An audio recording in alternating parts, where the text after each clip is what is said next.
Oke, kita lanjut lagi di part 3 tentang menganalisis hukum dasar kimia ya. Dimulai dari kisi-kisi nomor 21, yaitu peserta didik diberikan suatu pernyataan tentang hukum dasar kimia. Peserta didik menebak hukum dasar kimia yang dimaksud. Nah, di sini ada 5 nomor dari 21, 29, 31, 36, dan 41. Itu mewakili satu hukum. Jadi yang di sini mungkin bisa Lavoisier, kemudian Proust, kemudian Dalton, dan Gay-Lussac. Ditambah satu lagi ada Avogadro. Nah, bagaimana kalau misalnya kalian lupa? Ini bisa di-review di mana kira-kira? Oke, kita ambil contoh, sebenarnya di buku bisa, di internet bisa. Nah, saya ambil contoh yang di modul aja gini. Ini modul halaman 21 ya. Di sini ada yang mewakili hukum dasar kimia, misalnya ada pernyataan seperti ini. Di dalam suatu sistem tertutup, massa zat sebelum reaksi sama dengan massa zat sesudah reaksi. Nah, ini adalah hukum dasar kimia yang mewakili hukum Lavoisier gitu. Kemudian ada lagi di halaman berapa lagi? Nih, masih di halaman yang sama, di halaman 22. Ada pernyataan lagi, perbandingan massa unsur-unsur dalam suatu senyawa adalah tetap. Nah, ini mewakili hukum dasar kimia yang kedua, yaitu hukum Proust. Kemudian lagi lanjut, pernyataannya di halaman selanjutnya 23. Itu ada suatu pernyataan, jika dua jenis unsur bergabung membentuk lebih dari satu senyawa, dan jika massa salah satu senyawa unsur dalam senyawa tersebut sama, sedangkan massa unsur lainnya berbeda, maka perbandingan massa unsur lainnya dalam senyawa tersebut merupakan bilangan bulat sederhana.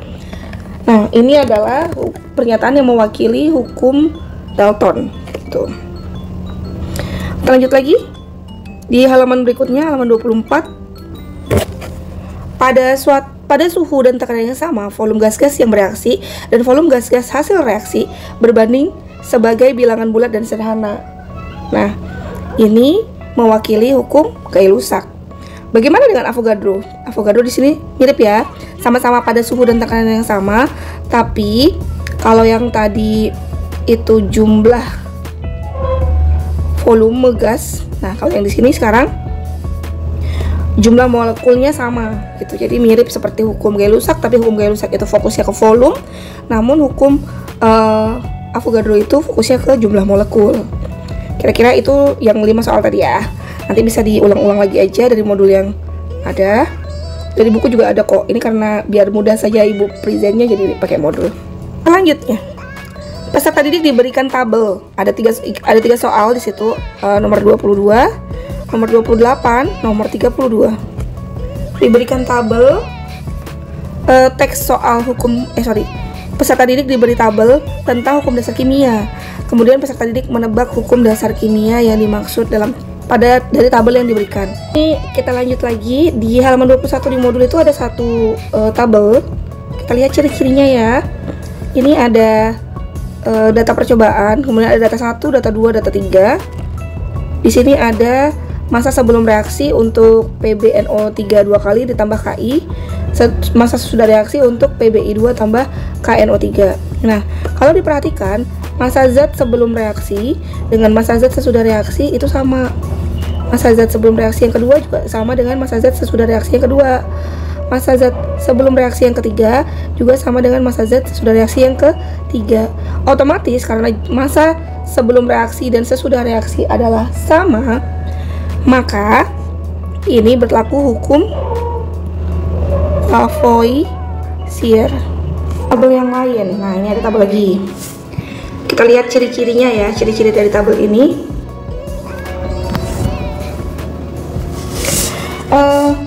Ini ada massa garam, kemudian ada massa natrium dan massa klorida. Oke, perhatikan di sini untuk massa garam 2, natriumnya 0,786, kloridanya 1,214. Kalau kita sederhanakan, perbandingannya 1,54. Yang kedua juga gitu, perbandingannya juga sama. Kalau perbandingan suatu senyawa suatu penyusun senyawa itu selalu tetap, maka ini mewakili hukum Proust. Nah, perbandingan senyawanya selalu, perbandingan unsur-unsur dalam senyawa selalu tetap gitu.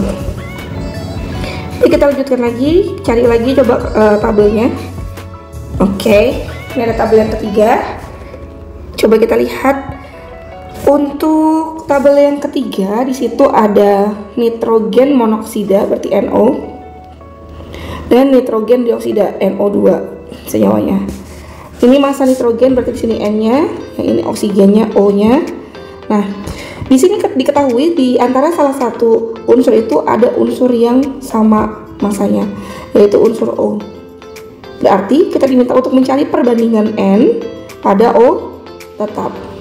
Nah, kemudian kalau kita gambarkan untuk N pada O tetap, maka perbandingannya massanya nitrogen dibanding massa senyawa yang terbentuk.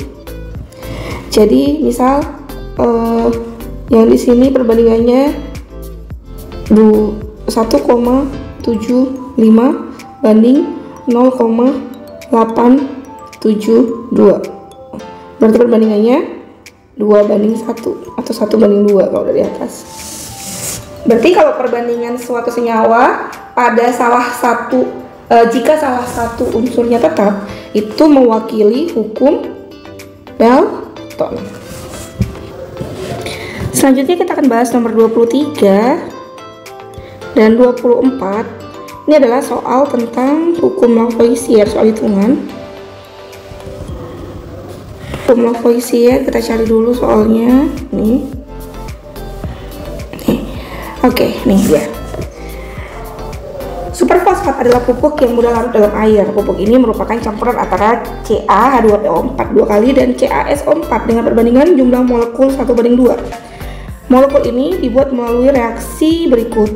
Nah, reaksinya sudah ada. Kemudian jika diketahui Ca3PO4-nya 300 gram, kemudian H2SO4-nya 189,7 gram, yang ditanya berapa massa pupuk superfosfat. Ingat ya, pupuk superfosfat adalah campuran dari CaH2PO4 2 kali dan CaSO4. Berarti ini campuran dua ini adalah sama dengan superfosfat.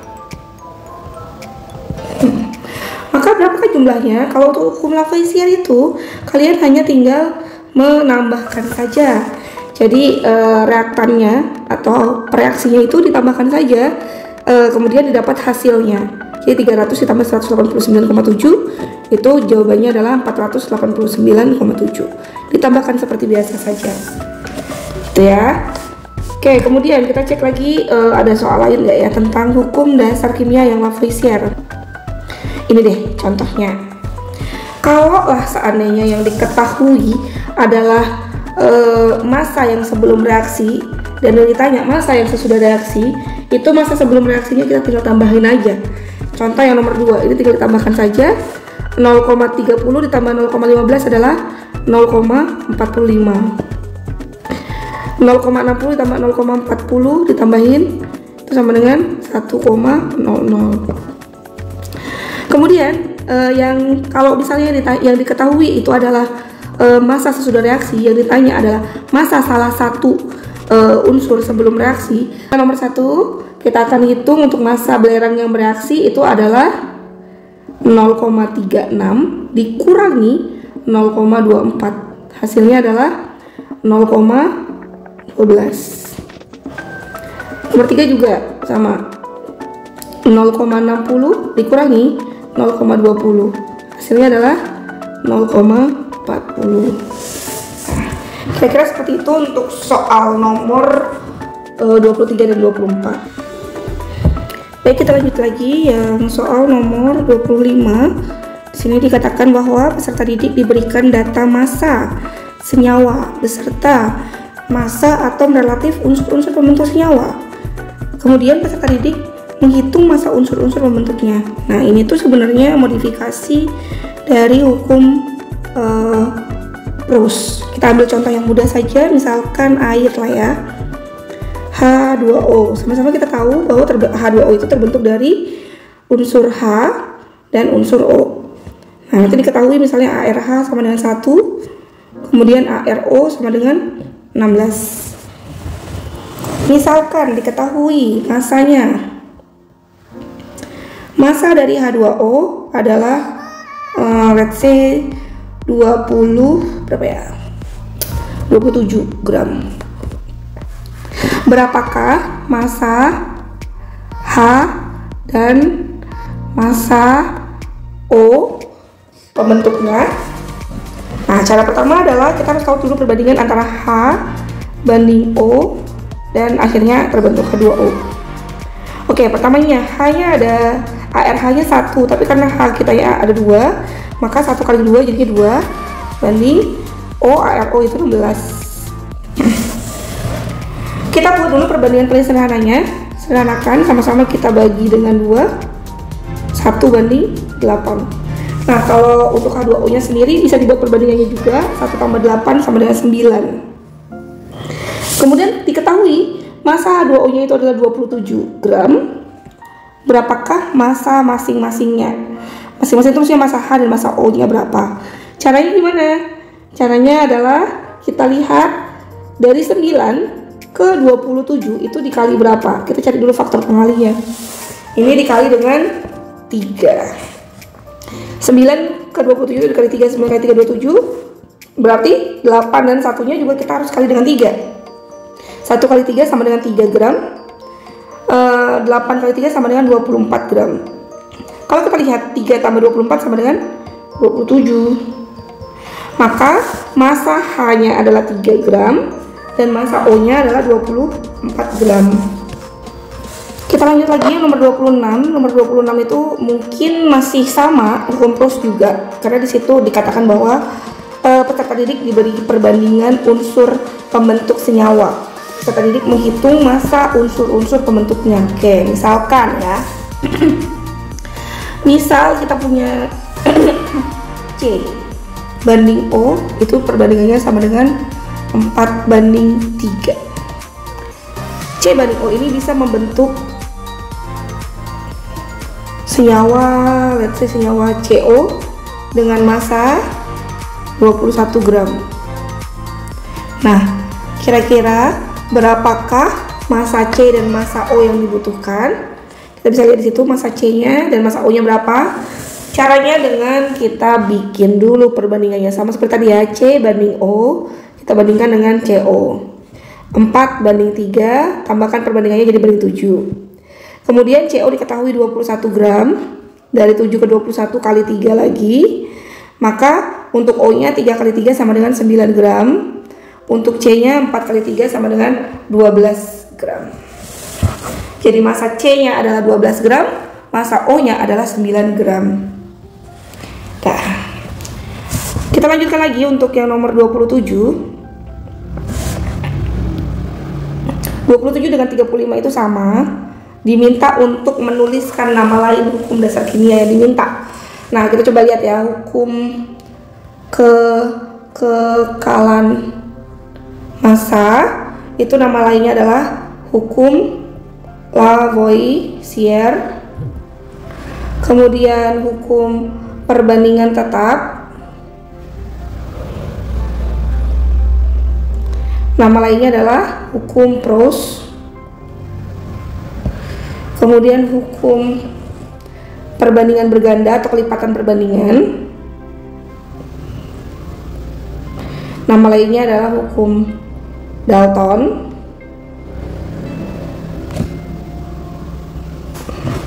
Berikutnya hukum perbandingan volume, nama lainnya adalah hukum Gay-Lussac. Selanjutnya hukum perbandingan molekul, maaf.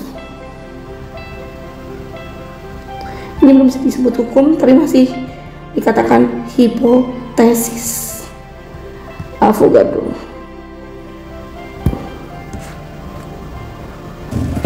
Selanjutnya nomor 30.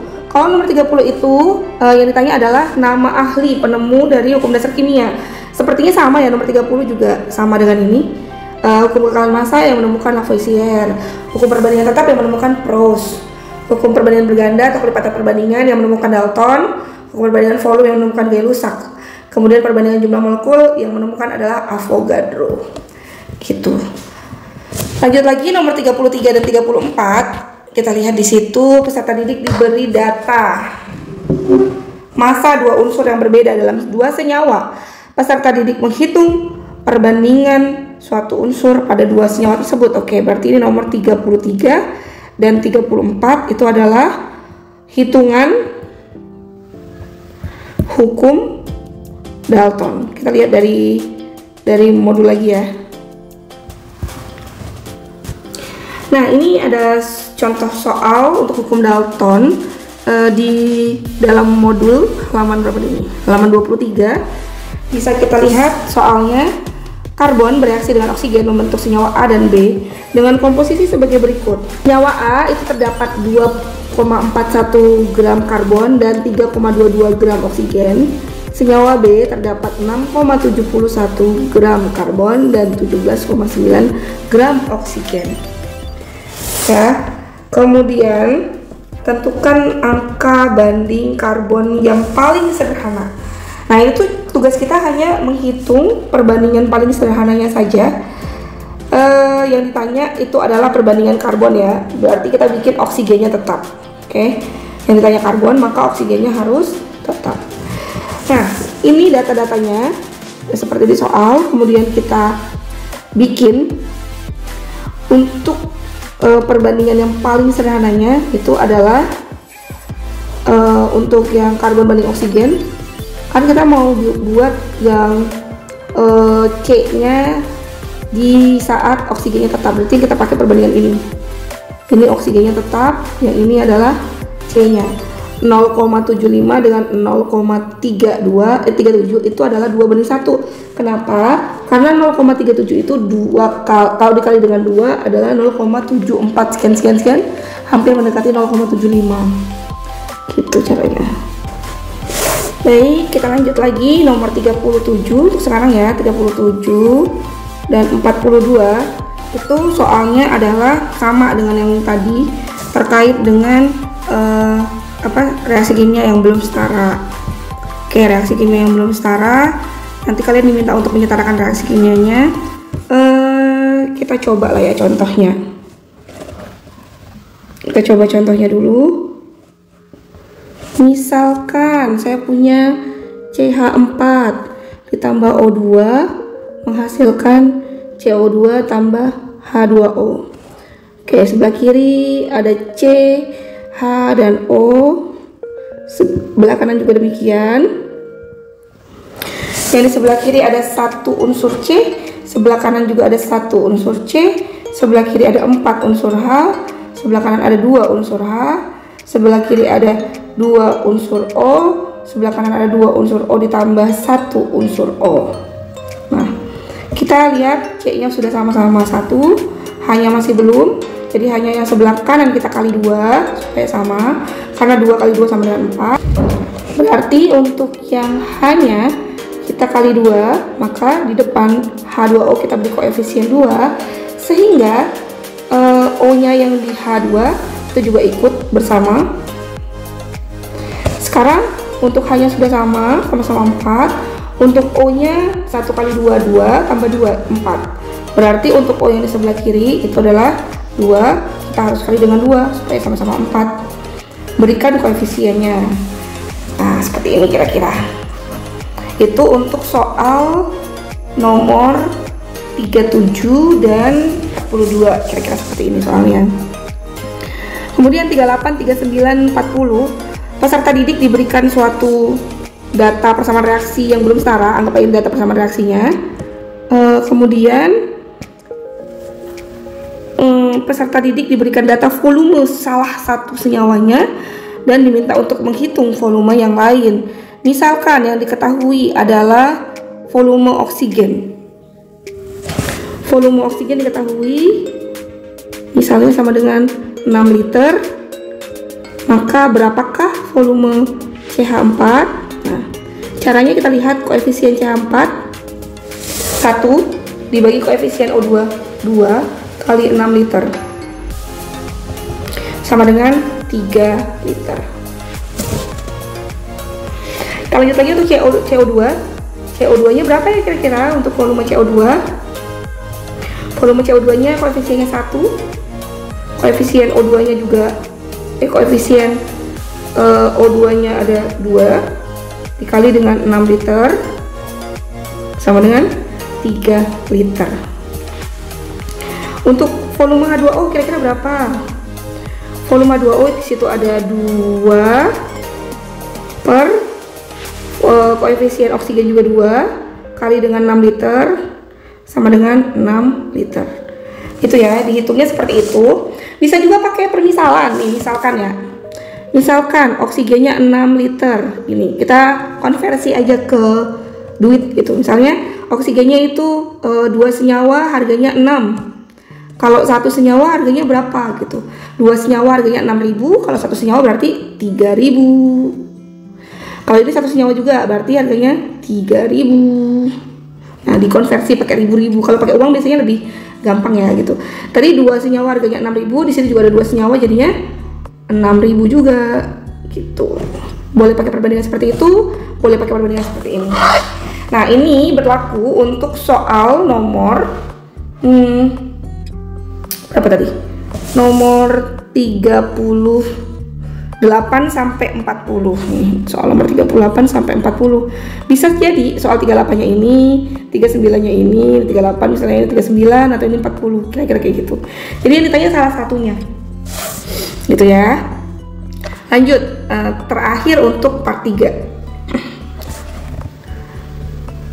Peserta didik diberikan suatu data persamaan reaksi yang belum setara dan jumlah molekul suatu senyawa. Peserta didik diminta untuk menghitung jumlah partikel, bukan volume ya. Jumlah partikel atau jumlah molekul, itu bukan volumenya. Nah, misalkan kita buat sama aja ya dengan yang di sini. Yang ditanya bukan volume melainkan molekul. Jadi saya tulis ulang aja lah ya. Saya tulis ulang saja. Misalkan tadi CH4 ditambah 2O2 menghasilkan CO2 ditambah 2H2O. Seandainya lah ya yang diketahui itu adalah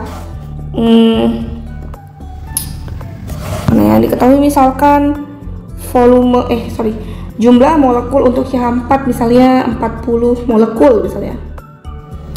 Berapakah jumlah molekul untuk O2? Jumlahnya adalah 2/1 dikali dengan 40. 2-nya dapat dari mana?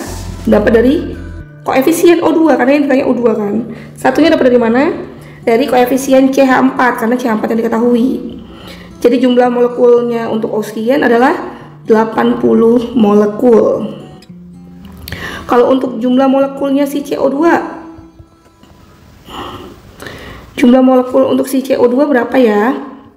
Itu 1/1 dikali 40 sama dengan 40 molekul.